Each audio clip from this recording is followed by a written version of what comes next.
আমরা এআই এর আগে কেন স্টক ফ্রোজেন সিমেন্ট স্টক যেগুলো আছে তো সেগুলো কেন আমরা থয়িং করব এবং এটা হচ্ছে মনিটর এবং কিভাবে থয়িং করব এবং তারপরে আমরা এআই করব স্টকটাকে নিয়ে। তো সেগুলো অনেকগুলো কারণ আছে আমরা মনিটর কেন থয়িং করব। তার প্রথম কারণ হচ্ছে যেমন হচ্ছে সিমেন্ট কোয়ালিটিটা থয়িং করলে অনেকটা বেড়ে যায়, অনেকটা মাত্রায় বেড়ে যায়। যেমন মর্টিলিটি এবং কনসেন্ট্রেশন যে সিমেন্টটা আমরা ইউজ করছি সেটা কোয়ালিটি আরও ভালো হয়, এক নম্বর। দু নম্বর হচ্ছে যেটা আমরা কনসেপশান রেট আমরা ফিল্ড লেভেল থেকে পাই যে কনসেপশান হচ্ছে না, কারণ ফাটাইল হচ্ছে না। তো সেই জায়গাগুলো অনেকটাই ইমপ্রুভ হয় এই করলে কী হয়, কারণ স্পারমাটোজোয়া যেগুলো আছে সিমেন্টে সেগুলো আরও বেশি সক্রিয় হয় এবং তার জন্য কনসেপশান রেট বাড়ে।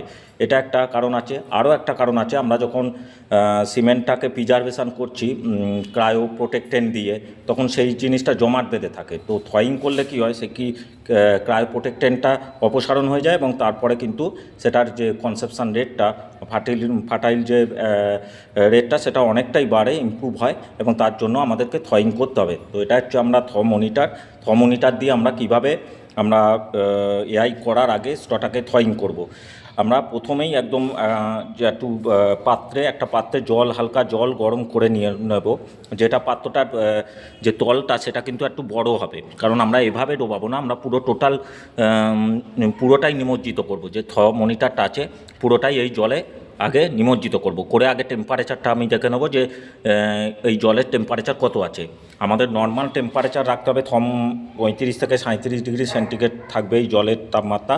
তার মধ্যে আমরা স্টকটাকে 30 থেকে 45 সেকেন্ড মতো নিমজ্জিত রেখেই সেটাকে তুলে আমরা হালকা কটন দিয়ে মুছে নিয়ে এআই গানে সেট করে এআই করব। আর মনিটরটা রাখবো 10 সেকেন্ড। তো জলটা হালকা গরম করে আমাকে দেখতে হবে মনিটরটা পুরোপুরি নিমজ্জিত রাখবো এর মধ্যে।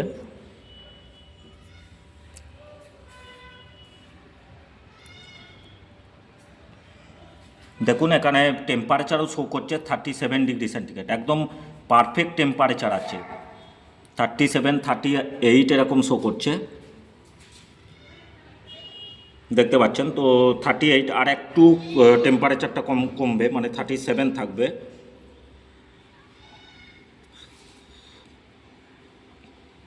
একদম এখানে যা জলের টেম্পারেচার, যেটা water temperature 38 degree centigrade maximum. তাহলে আর 1 ডিগ্রি সেন্টিগ্রেড এটা কমে আসবে। তারপর আমি স্টোভটাকে এখানে নিমজ্জিত করে 30 থেকে 45 সেকেন্ড রাখার পর হালকা কটন দিয়ে মুছে এআই গানে সেট করে এআই করতে হবে।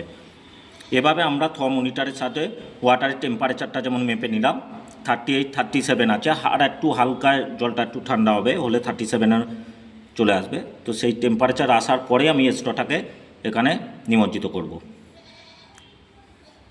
এটাকে যেমন জলের ভিতরেই রেখে দেখতে পাচ্ছেন, এটা উপরে তুললে দেখুন 37, 36, 35 আস্তে আস্তে নামতে থাকছে। কেন নামতে থাকছে? কারণ ওয়েদারের টেম্পারেচার তো আরও কম, ওই জন্য এটা যখনই ওপরে তোলা হলো টেম্পারেচার দেখুন কমে যাচ্ছে। তো এইভাবে আমরা ওয়াটারের জলের টেম্পারেচারটা একটু মেপে নিতে হবে। প্রথমেই তুলে নিয়ে এটা নেমে গেল মানে সেটা জলের টেম্পারেচার নয়। এই জলে যতটা টেম্পারেচার বা সঙ্গে সঙ্গে তুলে যে টেম্পারেচারটা শো করছে সেটাই হচ্ছে জলের টেম্পারেচার। সুতরাং খুব বেশি জল গরম করবেন না, করে এটা নিমজ্জিত রাখবেন না, হালকা জল গরম করে এটা করবেন। এবং এতে যে টেম্পারেচারটা শো করছে বা সঙ্গে সঙ্গে তুলে যে টেম্পারেচার শো করছে সেটাই হচ্ছে এই জলের টেম্পারেচার। তো এবার আমরা যে স্ট্রটা নেবো সেই স্ট্রটাকে নিমজ্জিত করব 30 থেকে 45 সেকেন্ড করে, তারপর সেটাকে তুলে নিয়ে হালকা কটন দিয়ে মুছে নিয়ে এই গানে সেট করব। তো আমরা একদম ফরসেপ দিয়ে স্ট্রটাকে ক্যান থেকে তোলা হচ্ছে।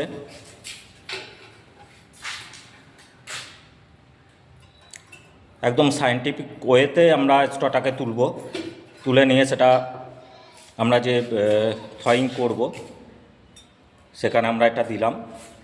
এটা দিতে হবে আমার একদম 30 থেকে 45 সেকেন্ড রাখার পরেই আমাকে এটা তুলে নিতে হবে।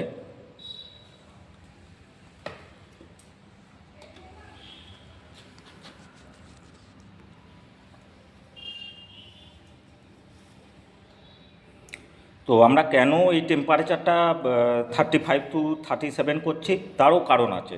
কারণ আমরা যেটা এআই করছি সেটা তো তার বডি টেম্পারেচারে আনতে হবে। তারপরেই এই যে কারণগুলো বললাম, যে ক্রায়ো প্রোটেক্টেন্ট অপসারণ করা বা তার কোয়ালিটি গুণগত যেগুলো মর্টিলিটি এবং কনসেন্ট্রেশন সেইগুলো যাতে ইমপ্রুভ করে কনসেপশনের, তবেই পারবে। এবং তার আরও একটা কারণ আছে যে বডি টেম্পারেচার আনতে হবে। আমরা যে এআই করছি তাহলে বডি টেম্পারেচারে নিয়ে আসতে হবে, ওই জন্য 35 to 37, যেটা হচ্ছে আমার ফারেনহাইটে যদি ধরা হয় তাহলে 95 ডিগ্রি ফারেনহাইট টু 98.6 এরকম ফারেনহাইটে থাকবে, যেটা বডি টেম্পারেচার। আমরা যে কাউটাকে এআই করছি তার বডি টেম্পারেচার, তবেই সেটা কিন্তু এআই কনসেপশন হবে অ্যাজ পার যে সায়েন্টিফিক আমাদের নিয়ম আছে সেইভাবে এআই করলে তবেই কনসেপশন আরও ইমপ্রুভমেন্ট হবে। তো আমাদের মোটামুটি 30 মিনিট হয়ে গেছে, আমরা এবার স্টটাকে তুলে নেবো, একদম ফরসেপ দিয়েই তুলবো সায়েন্টিফিক ওয়েতে।